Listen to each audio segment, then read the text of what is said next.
आमच्या सौभाग्यवती जयश्रीताई यांना म्हणजे काही अडचणींमुळे किंवा शारीरिक याच्यामुळे त्यांना कोणतेही मुलबाळ होऊ शकलं नाही.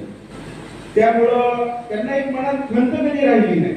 ती खंत कधी का आली नाही? कारण 2012 साली मी जेव्हा राजकारणात आलो, समाजकारणात आलो, संप्रदायात आलो आणि तेव्हा मला जाणवलं की हा समाज हेच आमच्या लोकांचं कुटुंब आहे.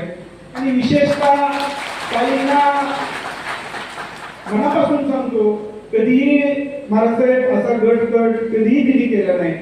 कुणाचं दुःखद निधन झालंय तर तो त्या गटाचा आहे, मी भाजी भाकरी घेऊन कशी जाऊ, त्यांचं सांत्वन कसं करू, तो विरोधी गटातला आहे किंवा त्याच्या लग्नाला कसं जाऊ, असं कधीही तिने भेदभाव केला नाही. कुठल्याही लग्नाला, कुठल्याही सुखदुःखाच्या कार्यक्रमाला कधीही जयश्रीताईंनी नाकारलं नाही. तिच्यात जेवढी क्षमता आहे, तेवढी हे आहे, त्या पद्धतीने तिने तिचं काम चालू ठेवलं.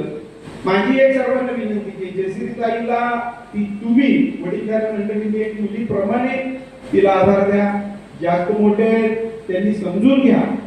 तुम्ही व्यासपीठावर आहात, सौरभ बाबा, आता तुम्ही पण तालुक्याचे मोठे पुढारी नेते आहात. भाऊ आता भाऊ ज्येष्ठ आहेत, भाऊंचं आमचं चांगलं जुळलंय, काय अडचण नाही. आता काय भाऊंचं आमचं करेक्ट कार्यक्रम मी भाऊंचा केलेला आहे, त्यामुळे भाऊंचं काय माझं आता वाद व्हायची शक्यता नाही.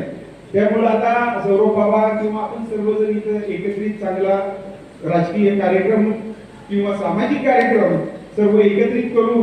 ताईंबद्दल जर सांगायचं परत एकदा मनापूर्वक सांगतो की ताईला आमच्या मनापासून समजून घ्या. चुकली असली तर माझं अजून एक मत तुम्हाला म्हणणं आहे, आम्ही दोघेही चुकलो ते आपले समाजाचे असलेले ऋणानुबंध असे असावे की तुम्ही काम धरून आमच्या दोघांना उठावशा काढायला हवा. तेवढा तुमचा हक्क आमच्यावर पाहिजे.